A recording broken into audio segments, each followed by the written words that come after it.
Out of respect for the oracle, Socrates sets out on a religious mission to find a truly wise person. He talks to politicians, poets, craftspeople. He asks about piety, love, justice. He discovers that he is the wisest in the ironic sense that he has no pretensions to wisdom, whereas others do. And he deflates these pretensions with a technique that has become known as the Socratic method. Most people are very eager to tell you what they think. Socrates says, okay, tell me what you think. Then what Socrates does is he asks questions which are designed to bring out other things that the person thinks. And Socrates has this uncanny ability to ask the kind of questions which bring out other things which the individual thinks, but which conflict with that first stated opinion.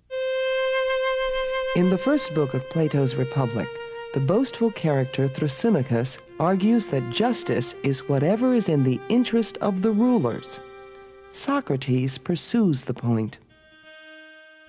Now, we're both agreed that justice is interest of some sort, but you go on to say of the stronger.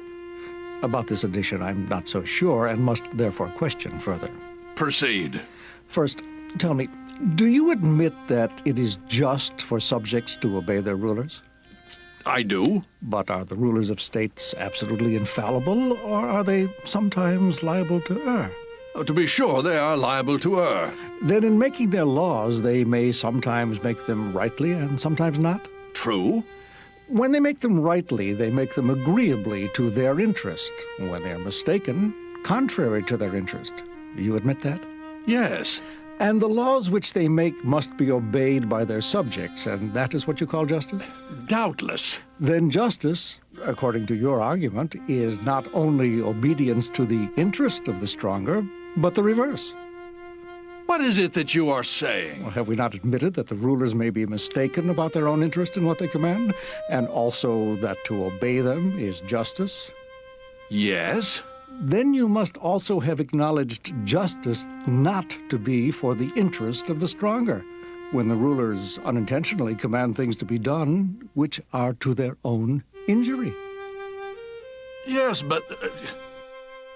Here we have this scruffy question asking. This person who comes, gets up into the faces of his interlocutors and exposes all of the values by which they live their lives as filled with problems, as incoherent, as a conceptual mess.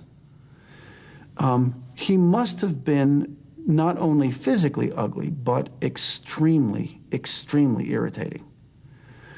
On the other hand, his unwavering interest in finding out what the right values would look like, and his ability to puncture the pretense of these phonies, I can imagine would make him also a terribly attractive figure.